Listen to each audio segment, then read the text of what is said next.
తాను ఎమ్మెల్యేగా గెలిస్తే అరికడతానని చెప్పిన ఎమ్మెల్యే గండ్ర సత్యనారాయణరావు టేకుమట్ల మండలంలో యథేచ్ఛగా ఇసుక మాఫియా జరుగుతున్నా ఎందుకు పట్టించుకోవడం లేదని బీజేపీ రాష్ట్ర అధికార ప్రతినిధి కీర్తిరెడ్డి ప్రశ్నించారు. టేకుమట్ల మండలంలో బీజేపీ రాష్ట్ర అధికార ప్రతినిధి కీర్తిరెడ్డి పర్యటించారు. వారితో పాటు జిల్లా అధ్యక్షుడు నిషిధర్ రెడ్డి ఉన్నారు.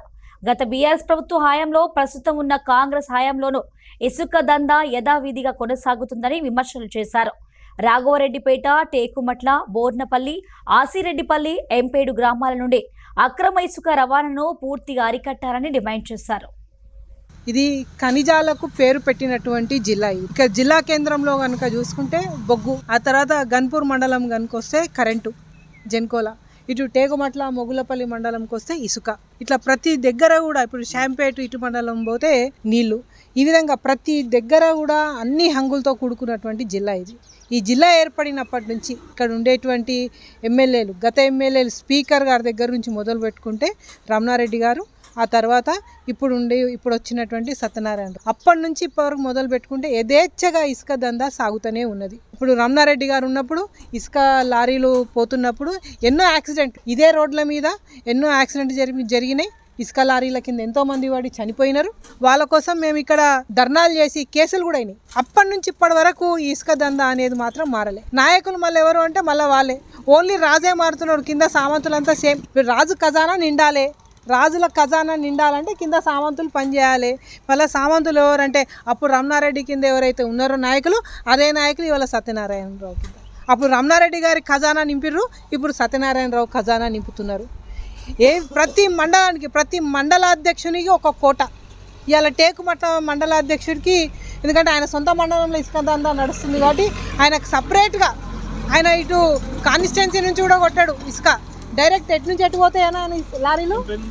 ఎంపేడ్ నుంచి డైరెక్ట్ హన్మకొండ. ఇందిరమ్మ ఇళ్ళకి పోతుందా, మేము రాసిస్తున్న మండలంకు పోతుందా అని ఏమి ఎంక్వైరీ లేకుండా కళ్ళు మూసుకొని పోలీస్ అధికారుల యొక్క పర్యవేక్షణల, ఇప్పుడు ఎంపీడీ ఆఫీస్, ఎంఆర్ఓ ఆఫీస్ కనుక మనం పోతే ఇసుక షీట్లు, ట్రక్ షీట్లు రాయడానికి ఒక అధికారి, అదట ఇవి కరెక్ట్గా రాస్తున్నారా లేదా, మా వాళ్ళ కార్యకర్తలకే ఇస్తున్నారా లేదా అని చూడడానికి ఒక పోలీస్ అధికారి.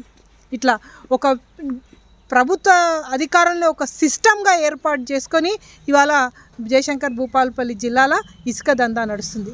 గత కొద్ది రోజులుగా టేకుమట్ల మండలంలో ఇసుక దందా లేదా ఇసుక మాఫియా జోరుగా నడుస్తున్నది. గతంలో కూడా మా బీజేపీ పార్టీ తరఫున మేము ఇక్కడికి వచ్చి ఇసుక కారీల దగ్గరికి పోయి మరి ఈ అక్రమ ఇసుక ఎక్కడికి తరలి వెళ్తున్నది ఏంది అనేది కూడా గతంలో మేము ఇక్కడికి వచ్చి ఎంఆర్ఓ గారికి కూడా వినతి పత్రం ఇవ్వడం జరిగింది.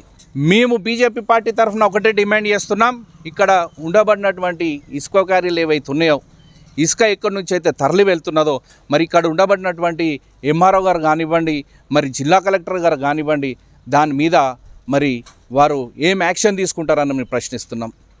మరి ఎమ్మెల్యే గారిని కూడా అడుగుతున్నాం, మీరు ఎమ్మెల్యే కాగానే మీరు ఇక్కడ ఉండబడినటువంటి ఇసుక కారీల పైన ఏదైతే ఎంక్వైరీ వేస్తా అన్నారు, మరి ఇప్పటివరకు జరగలేదు. మరి ఇప్పుడు ఏం జరుగుతున్నది, మరి ఎమ్మెల్యే గారు చూచున్నట్టు పోతున్నారా అని మేము బీజేపీ పార్టీ నుంచి డిమాండ్ చేస్తున్నాం. ఇక్కడ ఇసుక మాఫియా కనుక తక్షణమే ఏదైతే నిలిపివేయకుంటే మా బీజేపీ తరఫున, పార్టీ తరఫున మేము పెద్ద ఎత్తున ఉద్యమం చేస్తాం. ఎక్కడికక్కడికి మేమే ట్రాక్టర్లను ఆపి వాటిని ఏం చేయాలి, ఎక్కడ ట్రాక్టర్లను అన్ని సీజ్ చేయాలనేది చెప్పి మేము చేస్తాం. ఆఫీసర్లతో మాట్లాడి తక్షణమే ఇసుక దందా అనేది ఒక నిబద్ధత ప్రకారం మీరు చేయాలని చెప్తున్నాం.